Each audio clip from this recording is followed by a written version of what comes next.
যেই দাড়ি পাল্লা ঝুলাইছেন এই বেকা দাড়ি পাল্লাকে জনগণ লাল কার্ড দেখাবে, ঠিক কিনা?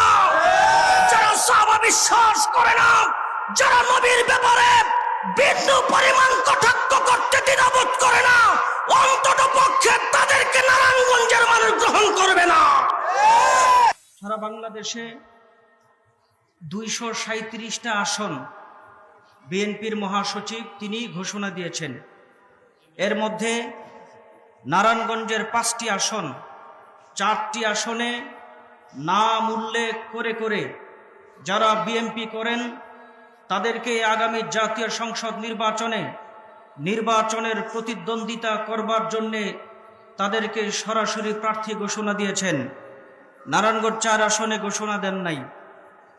আমার পূর্বের বক্তারা বলেছেন, আপনারা সকলে জানেন আমরা জোটবদ্ধ ইলেকশন করেছি 18 সনে।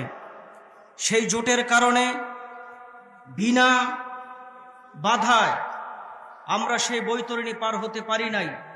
সারা বাংলাদেশের তুলনায় নারায়ণগঞ্জ 4 আসনে মাত্র 46 থেকে 47 মিনিটের ব্যবধানে নারায়ণগঞ্জ 4 আসনে মুফতি মনির কাসিমিকে 87,000 ভোট দিয়েছিলেন।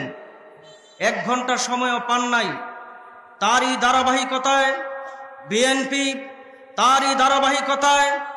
জোট মনে করে নারায়ণগঞ্জের 4 আসন এটা জোটের আসন, নারায়ণগঞ্জের 4 আসন এটা জমিয়তের আসন, নারায়ণগঞ্জের 4 আসন মুফতি মনিরের আসন।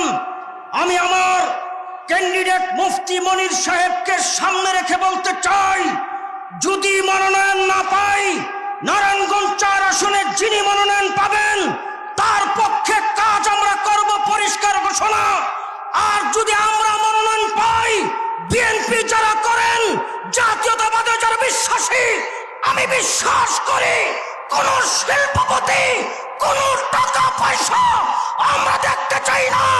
আগামী জাতীয় সংসদ নির্বাচনে মুফতি মনির কাসিমিকে বিপুল ভোটে পাস করে আমরা আমাদের ভাগ্যের উন্নয়ন করতে চাই, ঠিক কিনা? সংগ্রামী সাথী বন্ধুগণ, আমরা বিশ্বাস করি একজন আলেম প্রতিনিধি হলে, একজন আলেম যদি নির্বাচিত হয়ে সংসদ সদস্য হতে পারেন। আমার মনে আছে 18 সনে আপনাদের অত্র অঞ্চলে রাস্তাঘাটে বাড়িতে ঘুরে ঘুরে আমরা ভোট চেয়েছিলাম। এই এলাকায় হুজুরের আত্মীয় স্বজন আছে, এই এলাকার মুরব্বীরা তৎকালীন সময়ে রক্তচক্ষুকে উপেক্ষা করে আমাদের পাশে ছিলেন, জোটের প্রার্থীর পাশে ছিলেন। আমি বিশ্বাস করি 7টি ইউনিয়নে দলমত নির্বিশেষে মুফতি মনিরের হাতকে শক্তিশালী করে আগামী জাতীয় সংসদ নির্বাচনে বিপুল ভোটে পাস করাবেন, ঠিক কিনা? কিছু জায়গায় দেখি দাড়ি পাল্লা ঝুলায় রাখছে, একটা মনে হয় 2 কেজি ওজনের বাটকারা পড়লে আগের থেকে যেমন হয় সমান নাই, সব জায়গায় একটা একা অথবা বাঁকা। এটা কি দাড়ি পাল্লা ঝুলাইলেন? কি দাড়ি পাল্লা ঝুলাইলেন? এটা সমান করেন, সমান। এটা তো বেকা হয়ে রয়েছে। যেই দাড়ি পাল্লা ঝুলাইছেন এই বেকা দাড়ি পাল্লাকে জনগণ লাল কার্ড দেখাবে, ঠিক কিনা? যারা সাহাবা বিশ্বাস করে না, যারা নবীর ব্যাপারে বিন্দু পরিমাণ কটাক্ষ করতে দ্বিধাবোধ করে না, অন্তত পক্ষে তাদেরকে নারায়ণগঞ্জের মানুষ গ্রহণ করবে না। সংগ্রামী সাথী বন্ধুগণ, আগামী দিনে আপনাদের সহযোগিতা চাই। ডানে বামে পাশে চতুর্দিকে আমরা মুফতি মনিরের কাছে থেকে আমরা আগামী জাতীয় সংসদ নির্বাচন করতে চাই।